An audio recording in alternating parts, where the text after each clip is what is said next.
देखो इकता,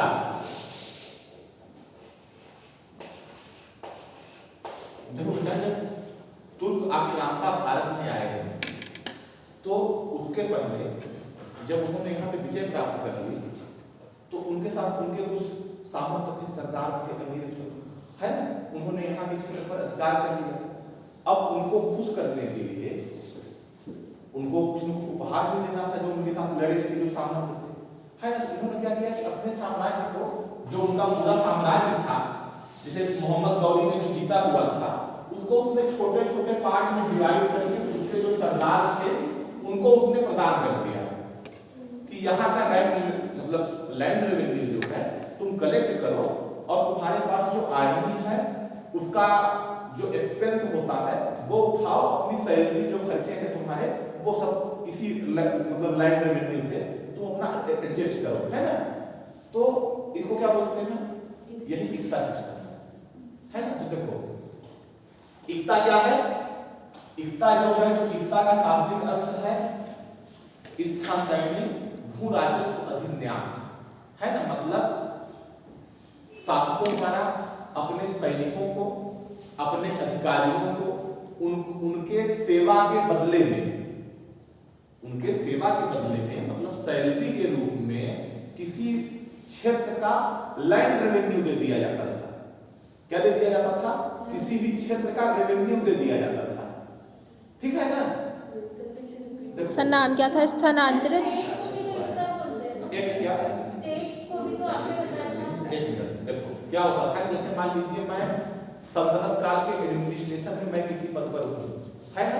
अब मुझे क्या किया गया है, मुझे किसी एरिया का इकता दे दी गई, किसी भी एरिया की, है ना। मैं क्या करूँगा, मेरे अंदर एक आर्मी होगी, है ना, मैं वहाँ पर शांति व्यवस्था कायम करूँगा, है ना। और मान लो कभी कहीं युद्ध वगैरह होता है तो मैं सुल्तान की सहायता के लिए अपनी वो आर्मी लेके जाऊँगा, है ना। और इसके अलावा मैं वहाँ पे शांति व्यवस्था कायम करूँगा। अब मेरी जो खुद की सैलरी है और मेरे जो अंतर्गत सैनिक हैं उनकी जो सैलरी है और सेना के आवागमन में, रसद में, बहुत सारी चीजों में अन्य खर्चे भी होते थे। ये जो खर्चा है इसके लिए सेंट्रल गवर्नमेंट मुझे कोई पेमेंट नहीं देगी। ये खर्चा मैं कैसे लूंगा, मुझे कोई एरिया दे दिया जाएगा तो वहां का जो रेवेन्यू है वो रेवेन्यू मुझे मिलेगा। समझ रहे हो मेरी बात, ठीक है ना। तो देखो जब तुर्क आक्रांता यहाँ आए तो उसके पहले भारत में सामंतवादी प्रणाली थी, ठीक है ना। तो देखो इकता जो है, पहले आप ये जानो इकता क्या है। इकता जो है अरबी भाषा का शब्द है। सर इसका शाब्दिक अर्थ क्या था?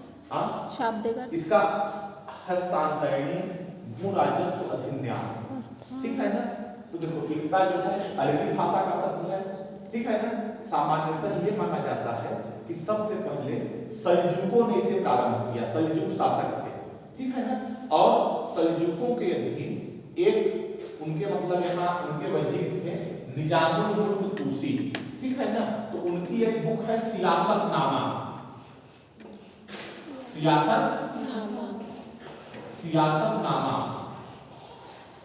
सियासतनामा में हमें इकता प्रथा का वर्णन मिलता है, ठीक है ना। सियासतनामा में हमें इक्तेदारी का वर्णन मिलता है और इस बुक के अनुसार जो इक्तेदार थे उनका कितना कार्यकाल हो सकता था, एक स्थान पे मैक्सिमम 3 साल तक हो सकता था, 3 ईयर तक हो सकता था, ठीक है ना। अब देखो किसने प्रारंभ किया, सबसे पहले सल्जूकों के यहाँ प्रारंभ हुई, है ना। अरबी भाषा का शब्द है ना। और सियासतनामा में इसका वर्णन मिलता है। सियासतनामा के जो लेखक है निजामुल मुल्क तुसी है ना। अब देखो भारत में इस व्यवस्था का प्रारंभ किया इसने मोहम्मद गौरी ने किया, ठीक है ना। लेकिन इस व्यवस्था के बारे में थोड़ा समझ लेते हैं है क्या।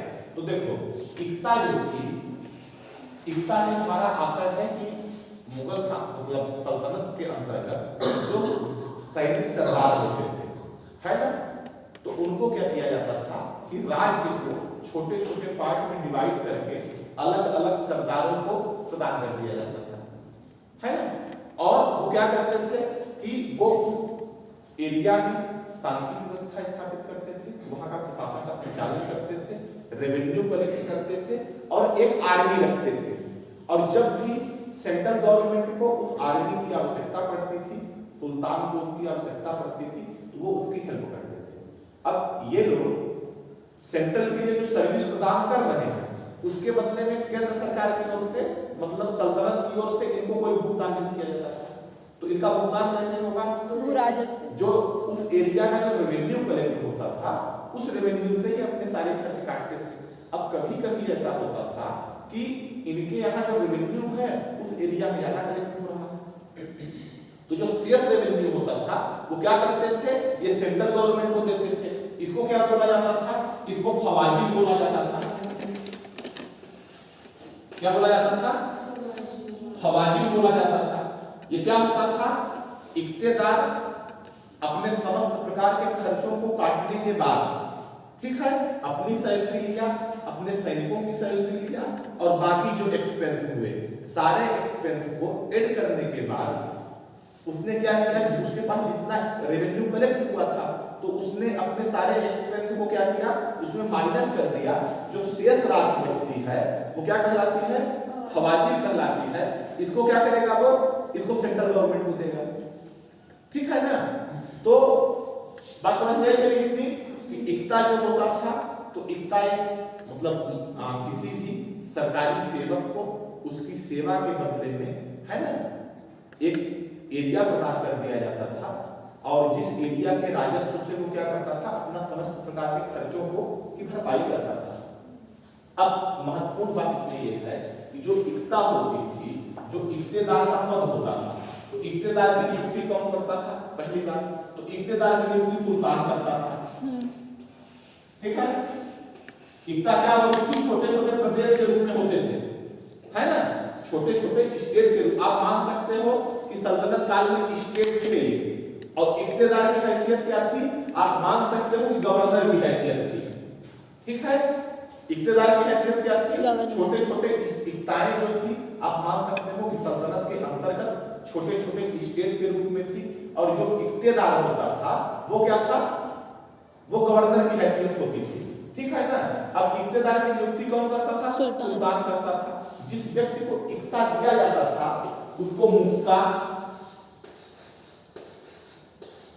हाकिम या वजहदार कहा जाता था। क्या कहा जाता था? जिस व्यक्ति को इक्ता प्रदान की जा जाती थी उसको मुक्ता कहा जाता था, उसको हाकिम कहा जाता था या वजहदार कहा जाता था। वजहदार कब कहा जाता है? देखो बताऊंगा मैं, लेकिन एक बात याद रखना, इक्तेदारों को आधिकारिक रूप से लोधी काल में वजहदार कहा जाता था। लोधी पीरियड में क्या कहा जाता है? इनको वजहदार कहा जाता था, है ना? वजह क्या होती है मैं आप लोगों को बताया हूं, फिर से बताऊंगा। तो देखो इक्तेदार की नियुक्ति कौन करता है? इक्ता क्या है ये समझ में आई? सल्तनत काल में विभिन्न प्रशासनिक अधिकारियों को या आप मान सकते हो कि जो स्टेट के गवर्नर वगैरह हैं उनको उनके खर्च के लिए किसी एरिया का जो राजस्व है वो दे दिया जाता था। ठीक है ना? उनको नगद सैलरी सेंट्रल गवर्नमेंट से नहीं मिलती थी, उनको किसी एरिया का क्या किया जाता था? राजस्व दे दिया जाता था। उसी राजस्व से वो अपने समस्त प्रकार के खर्चों की भरपाई करते थे। इस व्यवस्था को क्या बोलते हैं? इक्तेदारी व्यवस्था बोलते हैं। इक्तेदारी व्यवस्था भारत में कौन शुरू करता है? सबसे पहले मोहम्मद गौरी शुरू करता है। ठीक है ना? तो इक्तेदार की नियुक्ति कौन करेगा? सुल्तान करेगा। इक्तेदार को मुक्ता, हाकिम और वजहदार भी बोलते थे। ठीक है ना? अब महत्वपूर्ण बात यह है कि ये इक्तेदारी प्रथा उन्होंने क्यों लागू की? लागू करने का उद्देश्य क्या था? तो देखो बेटा, इक्तेदारी व्यवस्था लागू करने का यह उद्देश्य था। इक्तेदारी प्रथा के पहले भारत में कौन सी व्यवस्था थी? सामंतवादी व्यवस्था थी। तो जो सामंत होते थे वो वंशानुगत होते थे। क्या होते थे? वंशानुगत होते थे।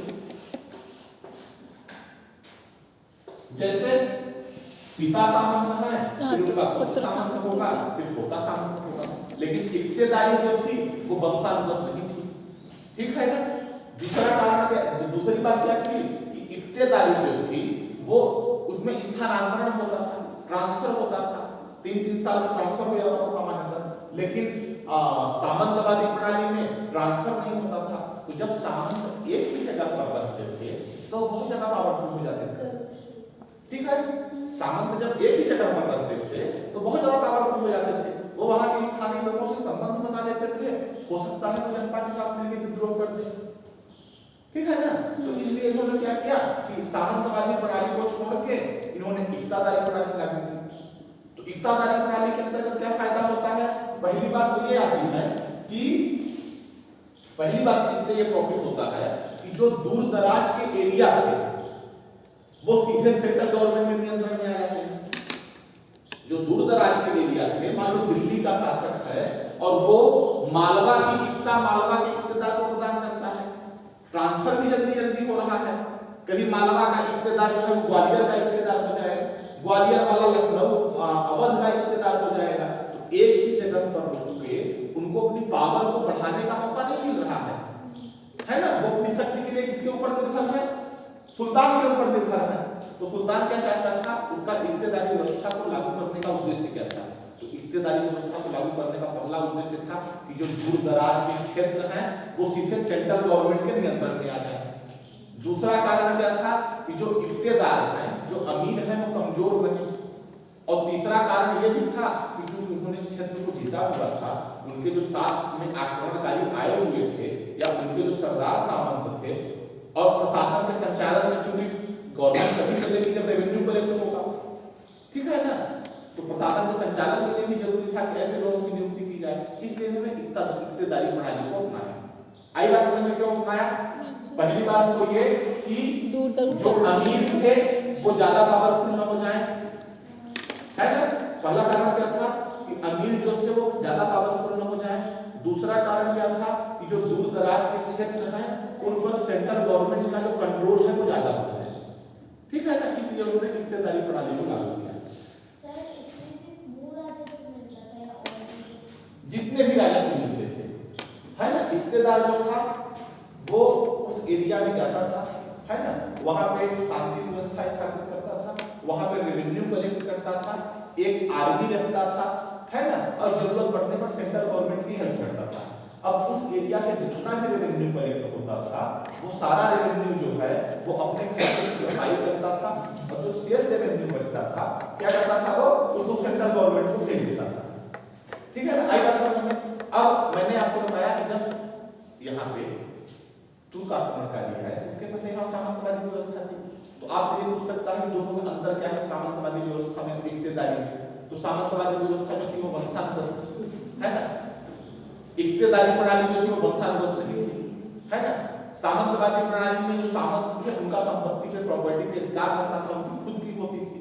इक्तदारी प्रणाली में इक्तदार का जमीन पे अधिकार नहीं होता था, जमीन या तो शासक की रहती थी या तो किसान की रहती थी, ठीक है ना। जो लैंड होती थी, लैंड पे इक्तदार का अधिकार नहीं होता था, वो सिर्फ रेवेन्यू कलेक्ट कर सकता था, ठीक है ना।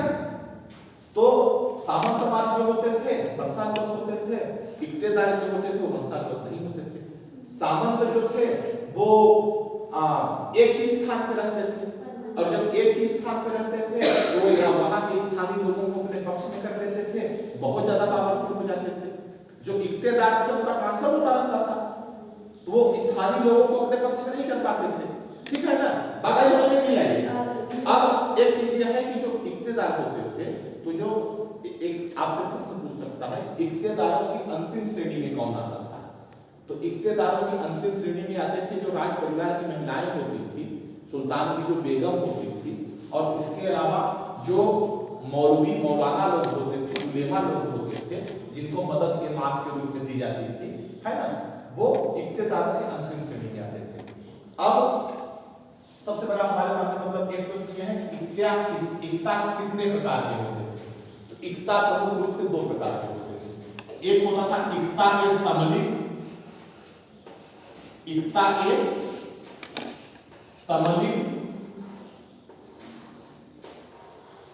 तमलिक, और दूसरा होता था इक्ता ए हस्तीगल, इक्ता ए हस्तीगलाल।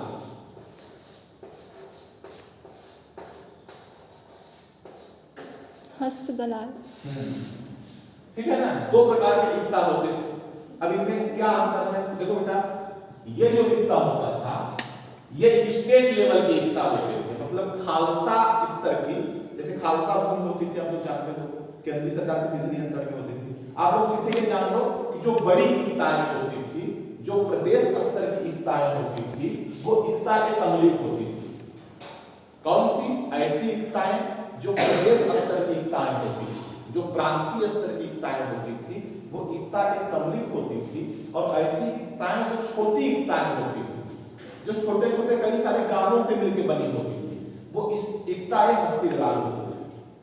ठीक है, तो ये दो प्रकार की इकाइयां होती थी। अब इकाई सम्मिलित जो होती थी, इसके साथ क्या होता था? इसके साथ प्रशासनिक उत्तरदायित्व जुड़े होते थे। समझ रहे हो? इसके साथ प्रशासनिक उत्तरदायित्व जुड़े होते थे। जैसे आपको वहां पे रेवेन्यू कलेक्ट करना है, आपको वहां पे शांति व्यवस्था कायम करनी है, आपको वहां पे न्याय व्यवस्था कायम करनी है ना? ये सारे काम कौन करेगा? है ना?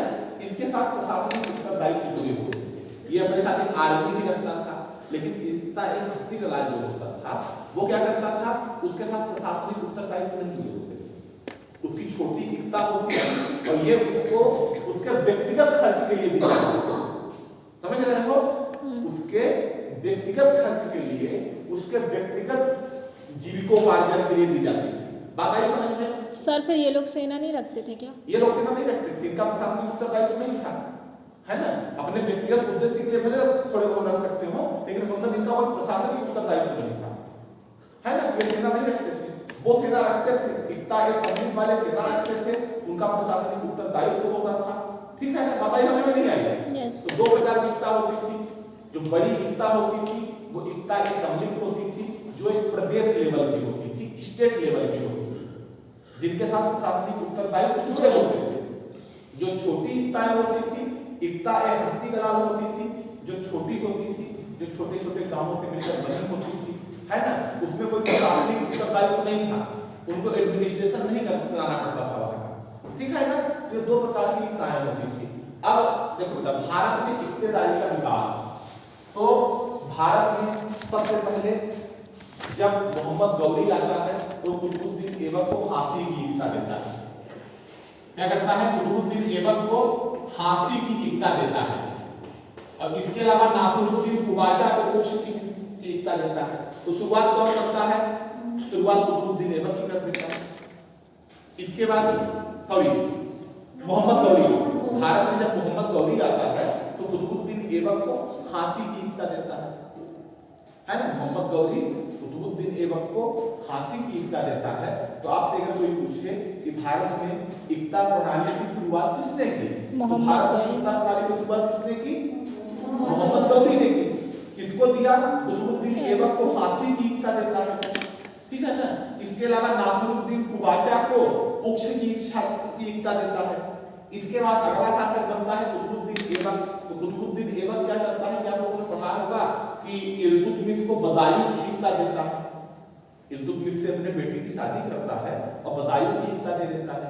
लेकिन इक्ता व्यवस्था की जो व्यवस्थित शुरुआत करता है वो इल्तुतमिश करता है ना? बर्नी लिखते हैं कि बर्नी ये लिखते हैं कि इल्तुतमिश ने दोआब में 2000 तुर्कों को इक्ताएं प्रदान की। दोआब क्या रखता है ना? गंगा यमुना है ना? तो उसने 2000 इक्ताएं प्रदान की। इल्तुतमिश व्यवस्थित तरीके से इक्ता प्रणाली की शुरुआत करता है। लेकिन इक्ता प्रणाली में इल्तुतमिश के टाइम पीरियड में क्या होता था कि फवाजिल नहीं भेजते थे, है ना? इल्तुतमिश के समय फवाजिल नहीं भेजते थे। बाद में जब बलबन शासक बना तो बलबन ने क्या किया कि बलबन ने पहला काम ये किया कि इक्ता में वित्तीय नियंत्रण स्थापित करने के लिए 1279 में ख्वाजा नाम के अधिकारी की नियुक्ति की। ये ख्वाजा नाम का अधिकारी क्या करेगा? इक्ता का जो वित्तीय आय व्यय है उसका लेखा जोखा रखेगा कि कितनी इनकम होती है, कितना एक्सपेंस होता है। इसके लिए उसने क्या किया? बलबन ने ख्वाजा नाम के अधिकारी की नियुक्ति की। इसके अलावा बलबन पहला शासक है जिसने इक्ते में ये व्यवस्था की कि इक्तेदार जो रेवेन्यू कलेक्ट करेगा, है ना, जो वो वहां से राजस्व एकत्रित करेगा, तो जो अधिशेष राजस्व होगा, अधिशेष राजस्व को क्या बोलते हैं? खवाजिल बोलते हैं। तो उसको वो क्या करेगा कि केंद्रीय खजाने में जमा करेगा। ये व्यवस्था कौन करता है? बलबन। ये बलबन करता है। ठीक है ना। और इसके बाद जब अलाउद्दीन खिलजी शासक बनता है तो अलाउद्दीन, आपने सबने पढ़ा होगा कि अलाउद्दीन खिलजी के शासनकाल में खालसा भूमि का बहुत ज्यादा विस्तार होता है। खालसा भूमि मतलब जो सीधे सेंट्रल गवर्नमेंट के नियंत्रण में होती थी, जो सीधे सुल्तान के नियंत्रण में होती थी। तो अलाउद्दीन खिलजी क्या करता है, अलाउद्दीन खिलजी इक्तेदारों पर, देखो दो चीजें हैं, इक्तेदार अगर मजबूत हो गए, ज्यादा पावरफुल हो गए, सुल्तान कमजोर होगा, और सुल्तान अगर मजबूत होगा तो जाहिर यही कोशिश करेगा कि इक्तेदारों के सहयोग से उसका जो एडमिनिस्ट्रेशन है वो अच्छे से चलता रहे, लेकिन इक्तेदार इतने पावरफुल ना हो कि उसके लिए प्रॉब्लम क्रिएट करने लगे, ठीक है ना। तो अलाउद्दीन खिलजी ने क्या किया कि इक्तेदार ज्यादा पावरफुल न हो जाए, इसलिए उसने क्या किया कि जल्दी उनका ट्रांसफर करना शुरू किया। अलाउद्दीन खिलजी ने इक्तेदारों पर कंट्रोल करने के लिए उनका ट्रांसफर करना शुरू किया, पहला काम किया। दूसरा उसने क्या किया कि जो छोटी छोटी इक्ताएं थी उनको जमा कर, उनको जब्त कर लिया। क्या किया, जो छोटी छोटी इक्ताएं थी उनको क्या कर लिया, उनको जब्त कर लिया और इक्तेदारों से लेके किसको दे दिया, खालसा ग्रुप में शामिल कर लिया। इक्तेदारों के अधीन जो जमीन लैंड होती थी वहां का एडमिनिस्ट्रेशन वो देखते थे, वहां पे रेवेन्यू वो कलेक्ट करते थे। जो खालसा ग्रुप होती थी वो सीधे सेंट्रल गवर्नमेंट के अंतर्गत होती थी। तो उसने क्या किया, अलाउद्दीन खिलजी ने छोटी छोटी इक्ताओं को जब्त कर लिया, है ना। सैनिकों को नगद वेतन देना उसने प्रारंभ किया, और क्या किया उसने कि जो इक्तेदार थे उनका ट्रांसफर करना शुरू किया। इसके अलावा देखो बलबन ने भी क्या था कि बलबन ने भी इक्ताओं की जांच कराई थी। सबसे पहले इक्ताओं की जांच किसने कराई थी, बलबन ने इक्ताओं की जांच कराई थी। और जब बलबन ने इक्ताओं की जांच कराई तो उसने ये पाया कि बहुत सारे इक्तेदार ऐसे हैं जो राज्य की सेवा नहीं कर रहे या जिनकी मृत्यु हो गई है ना। तो बलबन ने क्या किया कि बलबन ने सोचा कि मैं इनको पेंशन देके इनकी इक्ता को जब्त कर लूं। तो बलबन ने जब यह करने की कोशिश की, उनकी इक्ता को जब्त करने की कोशिश की, तो जो दिल्ली में जो इक्तेदारों के फैमिली के लोग थे, जो वृद्ध महिलाएं थी, विधवाएं थी या जो वृद्ध लोग थे, उन्होंने हड़ताल कर दी। तो अंत में जो दिल्ली के कोतवाल फखरुद्दीन थे उनके आग्रह पर बलबन ने अपना ये निर्णय वापस ले लिया था। मतलब इक्ताओं को जब्त करने की पहली कोशिश किसने की थी, बलबन ने की थी, लेकिन बलबन ने नहीं किया, अंत में अलाउद्दीन खिलजी करता है। अब अलाउद्दीन खिलजी के बाद फिर गयासुद्दीन तुगलक क्या करता है इक्तेदारी के लिए, गयासुद्दीन तुगलक ये करता है बेटा, जो इक्ता होती थी तो इक्ता में इक्तेदार होता था, है ना, मुक्ता होता था। तो गयासुद्दीन तुगलक ने क्या किया कि जो मुक्ता की व्यक्तिगत आय होती थी, क्या होती थी, मुक्ता की व्यक्तिगत आय होती थी, और उसके अंतर्गत जो आर्मी थी उनकी जो आय होती थी, उसने इन दोनों को अलग अलग कर दिया। बोला इसका हिसाब अलग रखेंगे, इसका हिसाब अलग रखेंगे, तुम जो हो इस पे पैसे को खा जाते हो। गयासुद्दीन तुगलक ने बोला कि जो मुक्ता है वो आर्मी के जो सोल्जर हैं उनकी सैलरी के पैसे खा जाता है, उनके हिस्से के पैसे खा जाता है। उसने कहा कि उन दोनों के पैसे अलग अलग रखेंगे। और मुक्ता को क्या करते थे कि सैनिकों के वेतन जो होता था उससे कुछ कमीशन काट लिया करते थे। तो उसने इस पे प्रतिबंध लगाया। उसने कहा नहीं सर, मुक्ता मतलब इक्तेदार, मुक्ता मतलब इक्तेदार बोल सकते हो। हाँ, उसका जो हाकिम भी बोलते थे, निजी खर्चे वो, निजी खर्चे वो अलग रहेगा। जो मुक्ता की सैलरी होती थी और मुक्ता का जो निजी खर्च होता था उसको उसने अलग कर दिया, और जो आर्मी के सोल्जरों की सैलरी होती थी उसने उसको अलग कर दिया। किसने किया, गयासुद्दीन तुगलक ने किया, ठीक है ना। और जो मुक्ता होते थे मतलब जो इक्तेदार होते थे वो सैनिकों को सैलरी देते टाइम उनकी सैलरी में से कुछ कमीशन काट लेते थे। उसने कहा नहीं, कमीशन नहीं काटना है। तो उसने क्या किया, उसने कमीशन काटने का प्रतिबंध लगाया, और जो सैनिकों की के वेतन का रजिस्टर होता था जिसको बोलते थे हस्म ए वसीलात, क्या बोलते थे, हस्म ए वसीलात, है ना, उसकी जांच वो स्वयं करने लगा, ठीक है ना। और करने लगा जांच गयासुद्दीन तुगलक। गयासुद्दीन तुगलक बताओ क्या करेगा, गयासुद्दीन तुगलक पहला काम ये करेगा कि जो इक्तेदार होते थे, जो मुक्ता होते थे, उनकी आय या उनका मतलब गयासुद्दीन तुगलक मुक्ता की आय या मुक्ता के ऊपर होने वाला व्यय और मुक्ता के अधीन जो सेना होती थी उसमें जो होने वाला व्यय था उसको पृथक पृथक कर दिया। बात आई समझ में? गयासुद्दीन तुगलक ने मुक्ता पर होने वाले व्यय और मुक्ता के सैनिकों पर होने वाला जो व्यय था उसको अलग अलग कर दिया। इसके अलावा जो मुक्ता था, जो सैनिकों के वेतन से कमीशन काट लेता था, उस पर उसने प्रतिबंध लगाया और जो सैनिकों का रजिस्टर था उसकी जांच स्वयं करने लगा। अब गयासुद्दीन तुगलक के बाद अगला शासक बनता है मोहम्मद बिन तुगलक। तो मोहम्मद बिन तुगलक ने इक्तेदारों पर कंट्रोल करने की सबसे ज्यादा कोशिश की। किसने किया? मोहम्मद बिन तुगलक ने इक्तेदारों पर कंट्रोल करने की सबसे ज्यादा कोशिश की। तो उसने क्या किया? इब्न बतूता हमको ये बताते हैं कि मोहम्मद बिन तुगलक के शासन काल में इक्ते में दो अधिकारी होते थे, ठीक है? एक होता था अमीर। कितने अधिकारी होते थे? अमीर इब्न बतूता बता रहे हैं। एक अमीर होता था और एक होता था वली उल खराज। वली उल खराज, ठीक है? तो ये क्या करता था? इसके अंतर्गत आर्मी होती थी, ये एडमिनिस्ट्रेशन देखता था। लेकिन इससे जो इक्तेदार होता था, मतलब मोहम्मद बिन तुगलक के शासनकाल में इक्तेदार से जो रेवेन्यू कलेक्ट करने की जिम्मेदारी थी वो वापस ले ली थी, ठीक है? मोहम्मद बिन तुगलक के शासनकाल में इक्तेदार से, इक्तेदार को क्या बोलते हैं? मुक्ता बोलते हैं, है ना? तो मोहम्मद बिन तुगलक के शासनकाल में मुक्ता से रेवेन्यू कलेक्ट करने की जिम्मेदारी वापस ले ली गई। अब ये जिम्मेदारी किसको दे दी गई? वली उल खराज को दे दी गई। तो मोहम्मद बिन तुगलक के शासनकाल में रेवेन्यू कौन कलेक्ट करेगा? है ना? मतलब आप मान सकते हो वित्त विभाग का प्रधान ये हो गया। इससे वित्तीय अधिकार छीन लिए गए। तो इससे जब फाइनेंस के अधिकार छीन लिए गए तो जाहिर सी बात है कि इसकी पावर कम हो जाएगी। तो मोहम्मद बिन तुगलक ने क्या किया?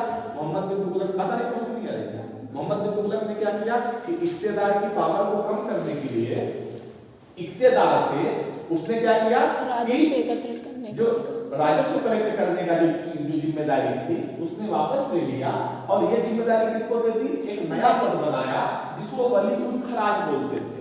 सर, ये अमीर और वली उल खराज इक्तेदार की जगह दो ऑफिसर्स आए। देखो आप इसको अमीर को इक्तेदार समझो। यहाँ कौन है? मुक्ता है। ये तो हमको इब्न बतूता बताते हैं कि दो पद होते थे, एक अमीर का होता था और एक वली उल खराज का होता था। तो अमीर मतलब मुक्ता होता था और वली उल खराज जो है ये क्या करता था? ये रेवेन्यू कलेक्ट करता था। तो पहला उसने क्या किया? पहला मोहम्मद बिन तुगलक ने इक्तेदार की पावर को कम करने के लिए दो अधिकारियों की नियुक्ति कर दी और उससे रेवेन्यू कलेक्ट करने की जिम्मेदारी वापस ले ली। दूसरा काम उसने किया कि जो इक्तेदार के अंतर्गत सेना होती थी, जो मुक्ता की आर्मी होती थी, उसकी सैलरी उसने केंद्रीय खजाने से देनी शुरू कर दी।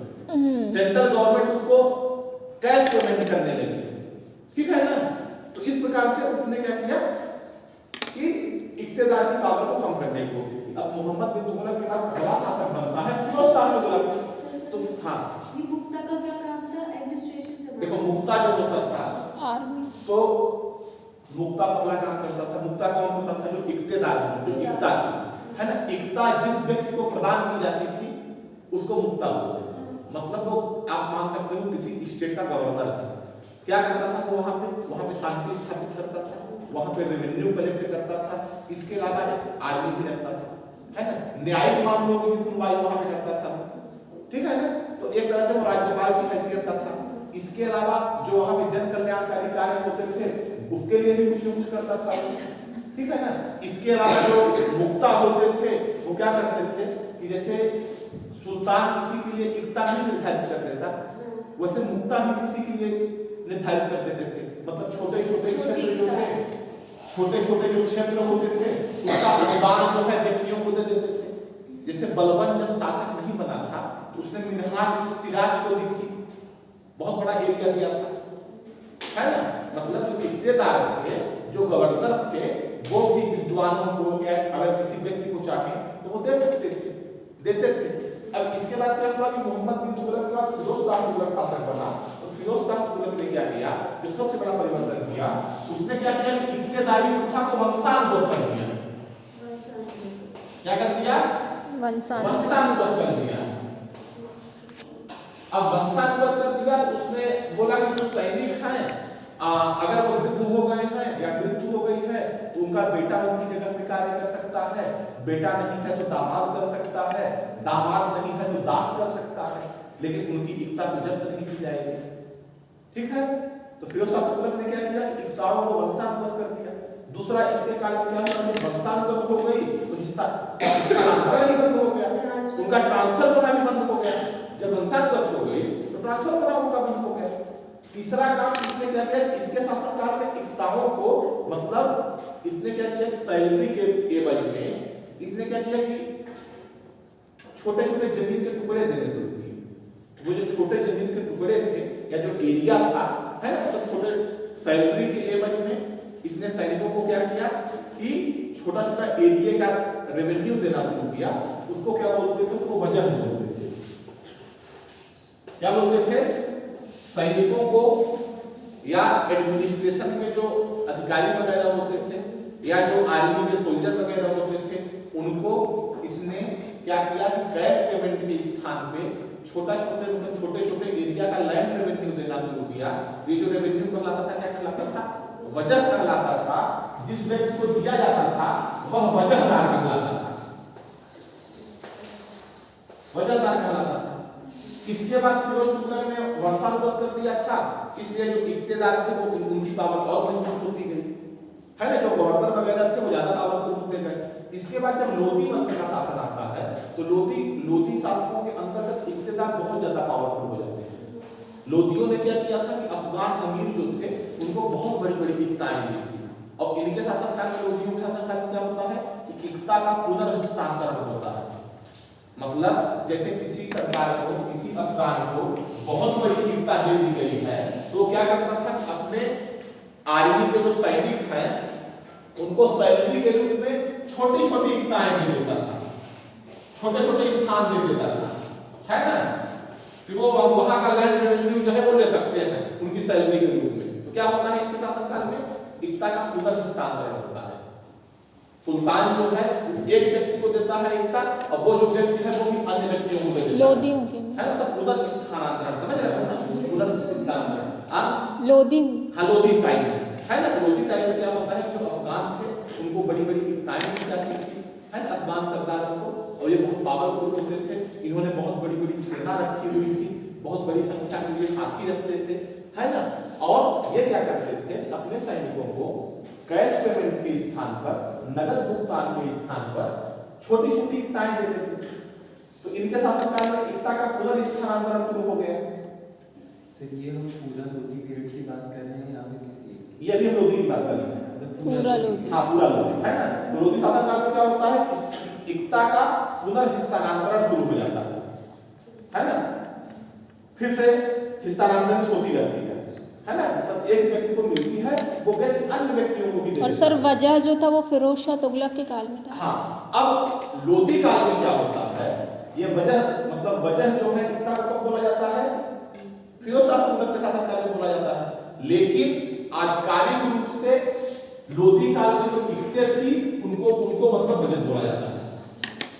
आधिकारिक रूप से फिरोज तुगलक शासनकाल में शुरुआत हो गई थी, लेकिन सामान्यतः अभी भी इक्तेदार या मुक्ता ही बोलते थे, हाकिम ही बोलते थे। लेकिन लोधी काल से इक्तेदारों को आधिकारिक रूप से वजहदार बोला जाने लगा और इक्ताओं को वजह बोला जाने लगा। ऐसे ही लोधी काल में एक संस्था और शुरू होती है।